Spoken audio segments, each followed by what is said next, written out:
I was supposed to be on a flight to Portland, heading to my sister's lake house for the holidays.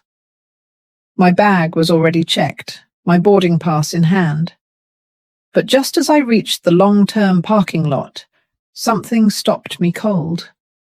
I had forgotten the original will. Arthur's will. The real one, not the copy I kept in the desk drawer.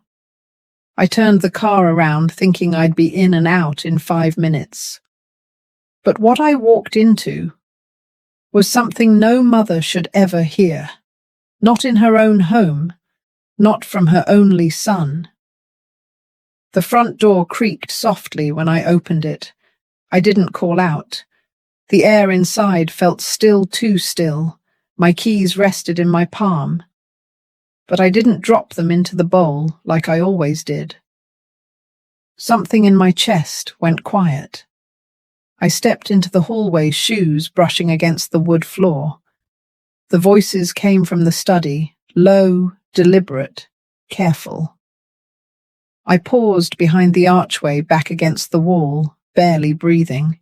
"If she's showing signs, we can make the case," said a voice I recognized too well. Grant. "She's 74, another voice replied. With the right filing, diminished capacity isn't hard to demonstrate. Ashby, that was the name. The lawyer Grant brought around after Arthur passed under the pretense of helping sort out Dad's stuff.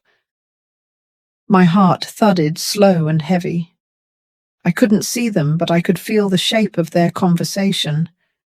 They were talking about guardianship. About me. Grant continued. "I've already started compiling the list. She's been misplacing things, repeating stories. She barely touched her taxes last year. I wanted to step forward to shout his name. But instead I backed away, carefully. I didn't want the floorboards to give me away. Outside, the afternoon sun was warm, but everything in me had gone cold. I got back into my car and sat there staring through the windshield, the keys still in my hand. The woman who had raised him, who had worked night shifts in archives so he could go to college without loans, was now being catalogued like a file in a case. I pressed my lips together, not in anger, in disbelief. That was the moment something inside me shifted, not shattered, not yet. But the warmth in my chest, what was left of it, started to cool. And you know what the hardest part was? It wasn't what I heard. It was realizing how long I'd ignored what I already knew. If you've ever seen your own child turn into a stranger in your own home, you'll understand what I mean. This was the day I stopped being a mother first and started becoming something else entirely. Let me take you there. I didn't go back to the airport. I didn't call my sister. I just kept driving. My hands stayed steady on the wheel, but my mind floated elsewhere. I passed the turnoff to the interstate and let instinct guide me through old streets I hadn't seen in decades. By the time I stopped the car, I was parked in front of a bakery, tucked between a laundromat and a faded barber shop. The awning was new, but the smell drifting through the open door was exactly the same. Cinnamon, butter, toasted almonds. This was the place Arthur brought me every Sunday, rain or shine, back when we lived in a 2-bedroom apartment off Union Street. Back when Grant was still a boy with scraped knees and a mind full of inventions. I walked inside. The counter had been replaced with something sleek and polished, but the tables were still mismatched, each with a little vase of flowers. I ordered a coffee and sat by the window. My fingers curled around the cup, seeking warmth, something to anchor me. My eyes wandered to the sidewalk. People passed by in thick coats, heads down, moving quickly. I remembered Arthur reading the paper at this same table, while Grant stacked sugar packets into towers. He used to ask questions about everything: bridges, trains, how elevators worked. He didn't want simple answers. He wanted blueprints. And I gave them to him. I brought home books from the library and circled paragraphs in pencil. I signed him up for robotics camp before he even asked. He was curious, not entitled. At least back then. Somewhere between that boy and the man I overheard this morning, something changed. Not overnight. Not suddenly. Like a kettle left too long on the stove, the steam began quietly, then hissed until the room filled with it. I remembered when he insisted on handling Arthur's estate, told me it was too much for me, when he replaced our family accountant with a firm I had never heard of, when he set up automatic payments for my property taxes without asking. I had seen the signs, but I had given him the benefit of the doubt, a tired mother's trust, a widow's hope. Now it all rearranged itself, like flipping puzzle pieces that had been forced into place. Suddenly the picture was clear. I left the bakery after finishing half the coffee. The taste lingered bitter on my tongue. Not from the beans, from memory. Outside, the sky had turned grey. I zipped my coat up to my chin and stood still for a moment. I wasn't ready to go home yet. Not because I was afraid, because I needed to remember who I had been before I started letting others define me. And this quiet detour was the beginning. The parking lot behind the library was mostly empty when I arrived. It was late afternoon, the sky already slipping into the soft grey of early winter. I pulled into the same spot I used to choose when I worked there. Muscle memory, old habits. I sat for a moment watching the branches of the big oak near the back door sway gently in the wind. Inside, everything was quieter than I remembered. The carpets had been replaced, the checkout stations upgraded, but the smell was the same: ink dust and old wood, a scent that always made me feel calm, capable, whole. I walked straight past the fiction stacks and into the back toward the archives room. It hadn't changed much. Same tall filing cabinets, same beige overhead lights that flickered if you looked at them too long. I nodded at the young woman at the desk and asked if I could review a document I had once catalogued, a copy of my husband's will. She didn't question me, just slid a clipboard forward and pointed me toward the corner table. I found the file without trouble. My hands still knew where to look. The folder was thick, not because of the will itself, but because of Arthur's notes.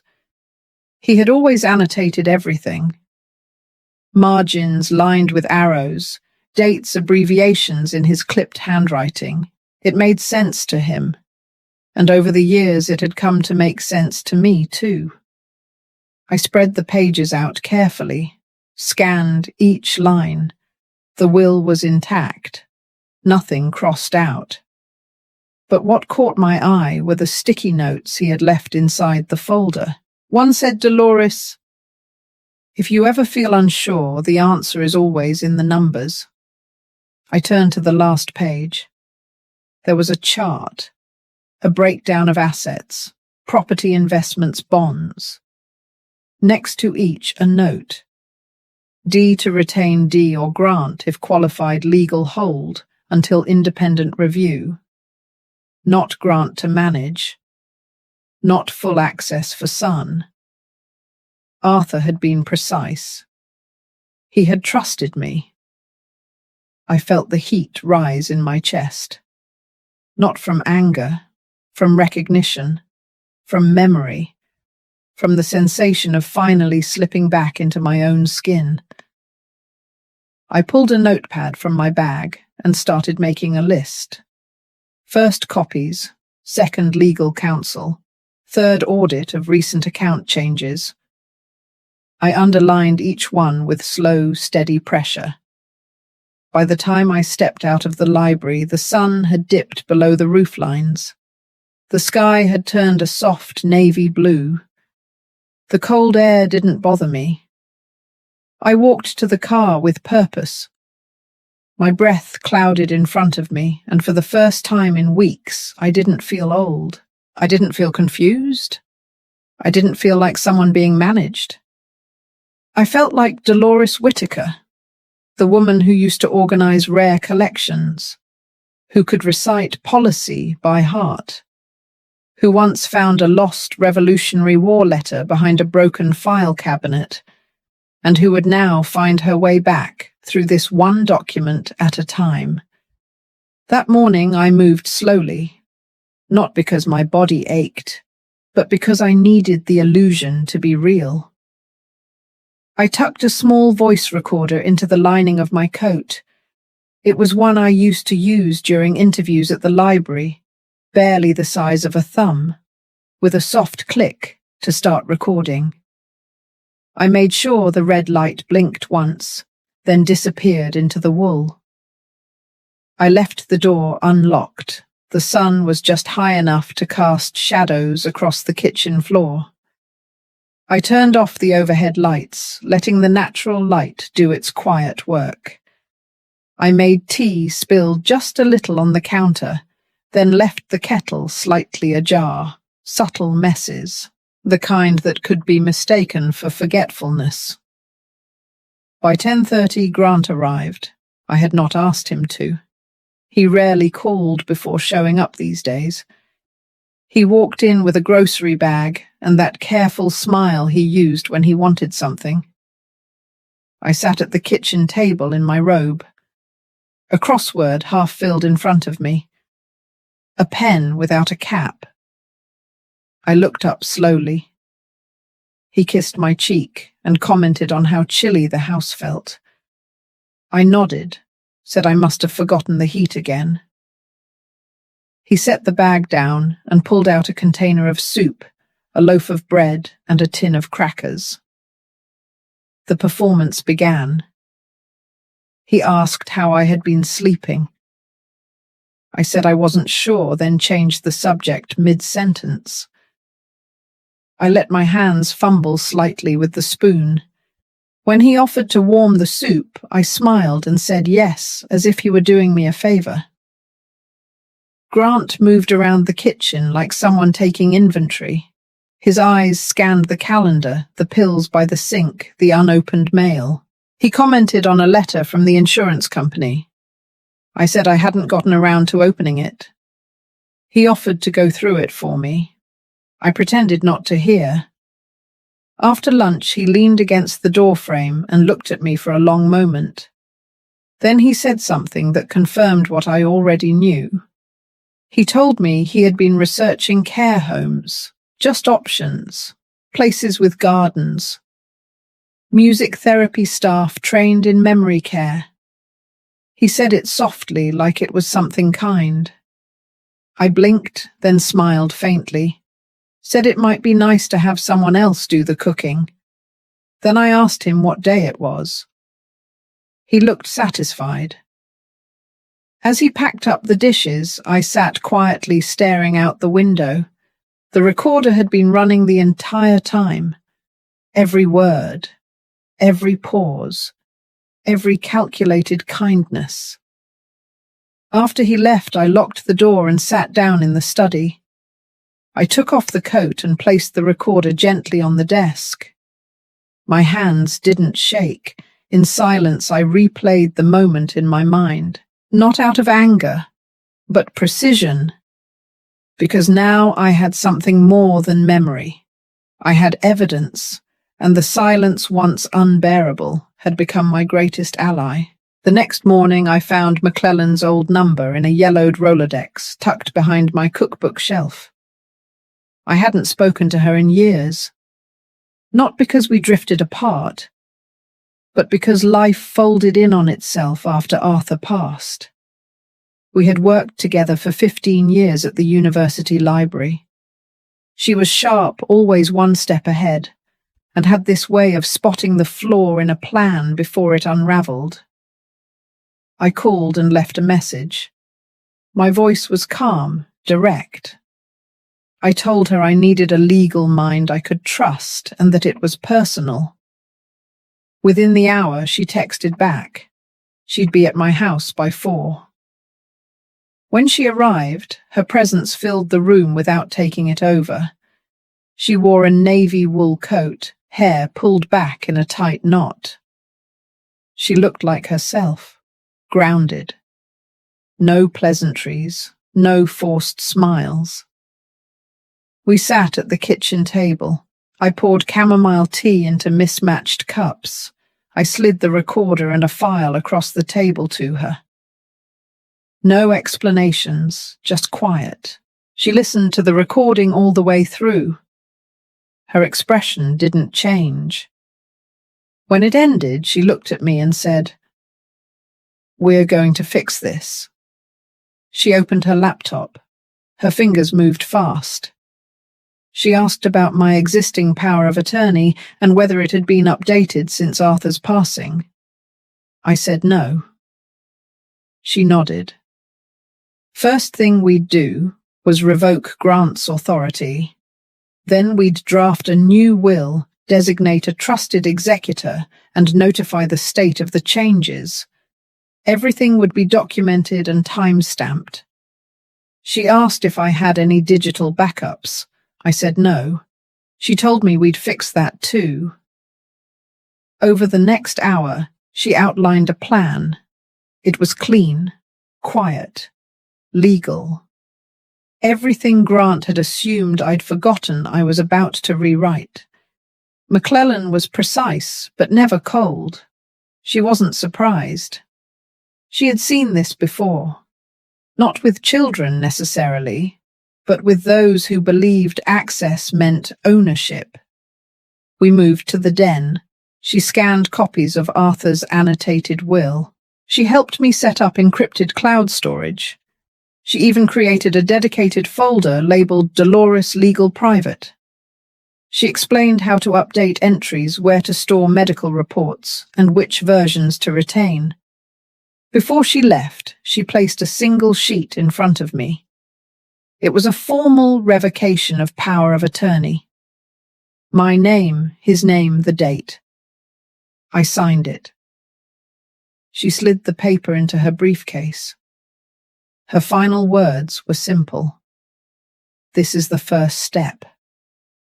After she left, I sat by the window watching the bare branches of the dogwood tree sway in the wind.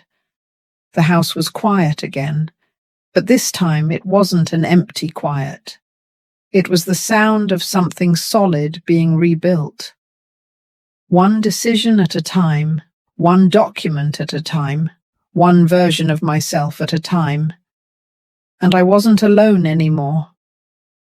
The days that followed unfolded with quiet precision. McClellan had given me a checklist, but by the second morning I no longer needed to read it. The rhythm of protecting myself settled into routine, the kind of order I hadn't felt since the early years of archiving, when each document told its own story, and my job was simply to preserve it. I began with my medical records. I scheduled an appointment with Dr. Elkins, the same physician I had seen for over a decade. During the visit, I requested a cognitive evaluation, not because I had any doubt, but because I wanted it in writing. Dr. Elkins didn't question me. He ran the assessment, checked my reflexes, reviewed my chart, then handed me a signed letter. Cognitively sound, no signs of impairment. I folded it carefully and slid it into the file folder I now carried in my bag. Back home, I gathered everything I could find that confirmed my mental clarity. Grocery receipts, bank statements with handwritten notes in the margins, emails printed out from the last 2 years. I made lists, I dated each page, I organized them into categories. Legal, medical, personal. I labeled folders the same way I used to label historical collections: clear, consistent, irrefutable. I scanned every page into my new cloud storage. McClellan had walked me through it twice, and now I could do it with my eyes closed. I used a scanner she lent me, small but fast. Each file saved with a timestamp. Each document a small brick in the wall I was building between me and the person Grant thought I had become. In the back of my closet, behind old winter coats and an unused suitcase, I found a box labeled Arthur, Mace. Inside were letters. Most were notes from their early marriage years, full of mundane things: grocery lists, quick reminders, little hearts drawn beside his name. But one stood out. It was a single page handwritten in his bold script. Dated 10 years ago. No envelope. Just folded into quarters and stuck between two travel brochures. It read, "If the day comes when our son makes you doubt yourself, trust your instinct. You've always seen clearer than you believe." I sat on the edge of the bed with the letter in my lap. The house was still. My heart beat steady. The wind outside picked up, brushing against the windows like fingertips. Arthur had known. Not the details, but the possibility. He had seen something I wasn't ready to see then. I was ready now. That night, I backed up everything again. I sent copies to McClellan and stored a flash drive in the safety deposit box. I added a final note to my journal. There is no such thing as over-prepared when someone is trying to erase you, and I slept without turning the hallway light on. For the first time in weeks, I didn't wake up to check the locks. I had done the work, and I was no longer playing defense. I was documenting my survival, in my own handwriting, in real time. He showed up on a Wednesday. I hadn't heard the car pull in, but the doorbell rang just after noon. I took a slow breath and walked to the door without rushing. When I opened it, Grant stood there, holding a paper bag in one hand and a small bouquet of supermarket tulips in the other. He smiled. That same soft expression he used to wear after getting caught sneaking a snack before dinner. I stepped aside and let him in without a word. The tulips were yellow. I thanked him and placed them in the old green vase on the dining room table. He commented on how quiet the house was and said it felt peaceful. I agreed. He unpacked the bag in the kitchen without asking. A container of vegetable soup, a crusty roll, a chocolate bar. I offered to heat the soup, but he waved me off and did it himself. He moved through the kitchen like he belonged there. He always had. We sat at the table. He asked how I'd been sleeping. I told him some nights were better than others. He nodded and asked if I'd considered hiring someone to check in once or twice a week. I said it might not be a bad idea. I let my spoon linger in the broth. My hands moved slower than usual. He watched me closely, the way someone watches a dial they've just adjusted. Then he began talking about places he'd looked into. Assisted living communities with wellness programs, walking paths, private rooms. He said it gently, like it was just a suggestion. He said I deserved rest, that it wasn't safe to be alone too much. I looked down, ran my fingers along the edge of the napkin and said I would consider it. His face softened, maybe even with relief. When he offered to drive me to tour one of the places next week, I smiled again and said, perhaps. Then I asked him to remind me what day it was. He told me, and I nodded like I'd forgotten. I let the pause stretch between us. He stayed another half hour, walked through the hallway as if checking for things I might have missed. pointed out a flickering light bulb in the laundry room, mentioned that the porch railing looked loose. I took note of everything he noticed. Before he left, he touched my shoulder gently and said he just wanted the best for me. I placed my hand over his and said I knew. As soon as the door closed behind him, I walked to the back window and watched him sit in his car. He stayed there a while, typing something into his phone. His mouth moved slightly as if rehearsing. I turned and walked into the study. The small recorder in the bookshelf had been running since the moment he arrived. Every sentence, every suggestion, every careful word was now archived. Later that evening, I uploaded the file, labeled it Visit, Grant, Assisted Living Discussion. The performance was nearly perfect. But so was the record. The morning after Grant's visit, I rearranged the living room, not because it needed it, but because I wanted to make space under the side table for a second recording device. The placement mattered. He often paced near the window when he was nervous. I tested the angle, the range, made sure the microphone would catch any conversation on the porch as well. I left the front door unlocked again, a gesture of openness, vulnerability. Then I moved slowly around the kitchen, deliberately placing little signals of forgetfulness. I left the refrigerator slightly open, set the measuring cup in the sink instead of the cabinet. When I walked past the hallway mirror, I tousled my hair just enough to look like I hadn't noticed. At 10:40, his car pulled in again. He came up the steps, humming something. I stepped out onto the porch with a cardigan pulled tightly around my shoulders and asked what brought him back. He said he was in the neighborhood just checking in. He handed me a new packet from the care center he'd mentioned before. I held it with both hands, let my fingers shake just a little. I didn't open it right away. Instead, I sat on the porch swing and asked him what time it was. He smiled, answered softly, and sat beside me. I glanced down at this folder and whispered that the pictures looked nice. He leaned in, describing the walking paths and the music room like he was selling a vacation home. Then he brought up the paperwork. Said he had spoken to someone named Ashby, a legal advisor he trusted, that Ashby could help file the necessary documents. He said he wanted everything in place so there'd be no confusion if something happened. I nodded slowly, kept my eyes on the street. He stepped away to take a phone call. I heard his voice drift in through the open window. He spoke clearly but not loudly.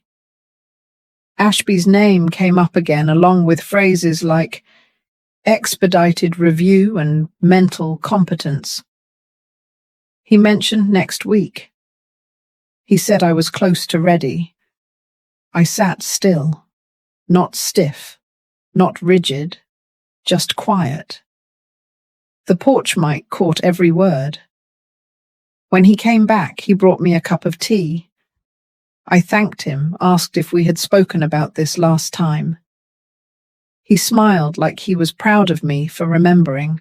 Then he asked if I wanted to visit the center on Thursday. I said I would think about it. I took a sip of the tea, let it linger on my tongue, and said, "The flavor reminded me of something Arthur used to make." He didn't respond, just nodded and said he'd call me tomorrow. After he left, I went back inside and carefully disconnected the mic under the porch ledge. I uploaded the new file to the archive folder and labeled it clearly. Later that night, McClellan came by. She brought her tablet and we transferred everything to 2 encrypted backups. I showed her the notes Grant had left behind in the care center brochure. He had circled a line in the admissions policy transfer of medical proxy contingent on observed need. She looked at me, then handed me a folder of her own. Inside was a sworn affidavit confirming my current legal and medical capacity, signed by Dr. Elkins and 2 notaries. The game had shifted. Grant believed he was closing in, but I was already documenting his every move. And for the first time in a long time, I felt like I was not just surviving. I was preparing to be seen. 3 days after Grant's last visit, McClellan submitted the formal response to Ashby's office. The envelope was heavy with documentation. The affidavit of mental capacity, the newly notarized power of attorney, the updated will, and a written notice declaring all prior authorizations null. Everything was logged, time-stamped, and signed in duplicate. It wasn't a declaration of war. It was a shield. She didn't send it through email. She delivered it in person, a quiet visit to the downtown legal complex, where Ashby's firm kept a second-floor office above a dental practice. She left it with the receptionist, asking only that it be placed directly into his hands. Then she walked away. That evening she called me. Her voice was calm, but there was something unreadable beneath it. She said Ashby had called her personally not long after receiving the file, not to argue, not even to defend his position. He said something strange, that he had reviewed everything carefully, and that he would be stepping back from the situation. Then, without prompting, he added that Arthur had once done him a favor during a time when few others would. It wasn't a confession, but it was enough to leave a crack in the wall Grant had built. I sat with that call replaying in my head. I pulled out Arthur's handwritten note again, the one from the old box. I traced the last line with my thumb. The next day I received a letter by courier. It wasn't from Grant. It was from Ashby. A brief message typed on firm letterhead. He stated that he would no longer be involved in any legal matters pertaining to my estate. Enclosed was a printed record of all documents filed on my behalf in the last 6 months, including those Grant had initiated. The paper trail was thorough. Dates, digital logs, proposed drafts, emails. I spent the afternoon reading each line. There were phrases I recognized from conversations with Grant, sentences repeated word for word. What he said to me over soup had appeared in a draft declaration of concern attached to a guardianship proposal. There were even template pages for future affidavits, designed to be filled in by neighbors or friends regarding observed memory issues. He had been preparing a case in silence. And now I had his playbook. I called McClellan. We agreed on the next step. She would prepare a brief statement of intent to be submitted if any further legal motion appeared on Grant's end. A warning, not a threat. That any attempt to bypass my rights would be considered legal overreach and elder coercion. It would go on the record. That night I placed the letter from Ashby alongside Arthur's note in the drawer of my nightstand. 2 men, one who had tried to erase me quietly, and one who had left just enough light for me to find my way back. I didn't feel triumphant. I felt steady, like I had finally moved out of a holding pattern and into clear air. The silence in the house didn't press on me anymore. It stood beside me, strong, waiting. Grant arrived without warning. No call, no message. Just the crunch of tires on gravel and the slow creak of the front gate. I had been expecting this. The letter from Ashby had shifted something, and I knew he wouldn't wait long to reassert control. I watched from the window as he walked up the path with a folder under his arm. His pace was measured, but his shoulders were tight. The mask of concern was still there, but thinner now, stretched over something sharper. When I opened the door, I didn't greet him with surprise. I simply stepped aside and invited him in. He followed me into the kitchen, commenting on the smell of cinnamon. I had warmed cider on the stove, let the scent fill the house on purpose. He didn't sit. He placed the folder on the table and remained standing as if waiting for a cue. I poured 2 cups. I handed him one and took my seat across from him. The space between us was clean, almost ceremonial. He started softly mentioning that Ashby had stepped away unexpectedly and that it left things in an unclear place. I nodded. He said he had concerns about certain paperwork being changed without his knowledge. I took a sip of cider. Then I reached into the drawer beside me and pulled out a small stack of papers. They were clean copies, not confrontational, just facts. The new power of attorney, the updated will, the statement from Dr. Elkins, the notarized affidavit of capacity. I slid them across the table one by one. He didn't pick them up. He just stared. I looked at him then, not angry, not afraid, just clear. I said I had made decisions for myself, legal ones, responsible ones. I said I knew exactly what I was doing, and that pretending otherwise would not change that. He didn't respond. His jaw shifted once. His eyes scanned the documents again, then drifted up toward the hallway.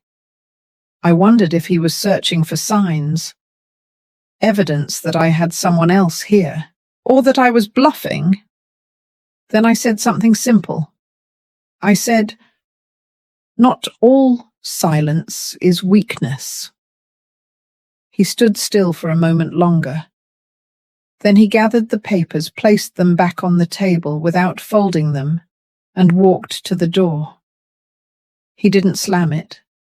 He didn't speak again. He left the way he came. After the sound of the engine faded, I returned to the table. I picked up the recorder hidden beneath the napkin holder and stopped the recording. The file name was already in my head. Quiet confrontation, full clarity. That night, I didn't dream of Grant's childhood, or Arthur's voice, or legal phrases echoing down courthouse halls. I dreamt of a room filled with order, labeled boxes, clean ledgers, a window open to crisp air. For the first time in years, my decisions belonged to me alone, and that was enough. The silence that had wrapped itself around the house for weeks began to change, not with noise, but with presence. McClellan's daughter, Tessa, arrived just after noon on a bright Saturday. She had a canvas duffel, a laptop bag, and an easy way of moving through the hallway, as if it had always belonged to her. She wasn't loud. She didn't ask too many questions. She set up in the small guest room with quiet confidence, plugging in her hard drive, organizing her textbooks, stacking binders beside the nightstand. Tessa was studying archival science, and she already spoke in that calm, deliberate cadence that reminded me of my years at the university. By evening, the house felt different. She offered to make tea and stood in my kitchen like it was her own. She hummed while she waited for the kettle. Nothing dramatic, just the tune of a folk song I hadn't heard in decades. The scent of lemon verbena drifted through the hallway. That night I heard her typing from down the hall. Not fast, not frantic, steady. The sound reminded me of Arthur's old typewriter, the one he kept in the basement long after word processors had taken over. There was something anchoring about it. Over the next few days, Tessa became part of the rhythm. She took out the trash without being asked. She printed labels for some of my old photo albums. She asked if she could digitize the notebooks I had used during my years at the library. She treated everything with care, and she never tried to impress. She simply did the work. I handed over the legal folder to her on the third day. Not the originals, but clean copies of everything: the medical affidavit, the POA, the revised will, and the audio transcripts. She stored them on an encrypted drive, added backup protocols, and uploaded them into a university-grade secure cloud. Grant called that night. I saw his name on the screen, but I let it ring. No message. Later, Tessa sat at the dining table with her laptop and asked if I wanted to label the boxes in the garage together the next morning. I said yes. It felt like saying yes to something larger than cardboard and tape. It felt like saying yes to motion, to life beyond defense. The rooms no longer echoed when I walked through them. The kitchen had fingerprints again. The floors needed sweeping more often, and I liked it. I wrote in my journal that night, just a single sentence. The house is no longer quiet, and neither am I. The morning air had shifted. The trees outside the window rustled with a quiet confidence, like they knew something was over and something else had begun. I sat at my desk with my journal open, the same one I had been writing in since Arthur passed. The pages had grown thicker, not just with words, but with clarity. I thought about how far I had come, not in miles, not in achievements that could be counted, but in the slow, deliberate walk back to myself. There had been no shouting, no final slam of a door, just the gathering of small decisions stacked like stones on a path I carved alone. I turned to the last page. The ink moved steadily as I wrote. Let him speak first, then watch him fall. I closed the journal, placed it in the drawer beside Arthur's letter, and tucked the key into the pocket of my sweater. The kitchen was warm. Tessa had left early for campus, but her teacup still sat by the sink, the steam gone, but the memory there. I walked through the house slowly. My hands trailed the walls. The photos were back in place. The rug by the front door had a fold where her backpack had been dropped too many times. The lamp in the hallway flickered once, then settled into its glow. Outside, the wind pushed against the glass gently. I stood at the window and watched the leaves turn over gold on one side, fading green on the other. There was no announcement, no audience. But I knew something had ended, not my story, just the part where I waited for someone else to decide how it should unfold. And that was enough. If this story stayed with you, maybe it's because somewhere deep down, you've felt that silence too. The kind that's not weakness, but survival. If you've ever been overlooked, dismissed, or made to doubt your own voice, I hope this reminded you that dignity doesn't need permission. You're not alone in your quiet strength, and you never were. If this moved you, I'd love for you to share your thoughts, or simply carry this story with you a little while longer. Thank you for listening.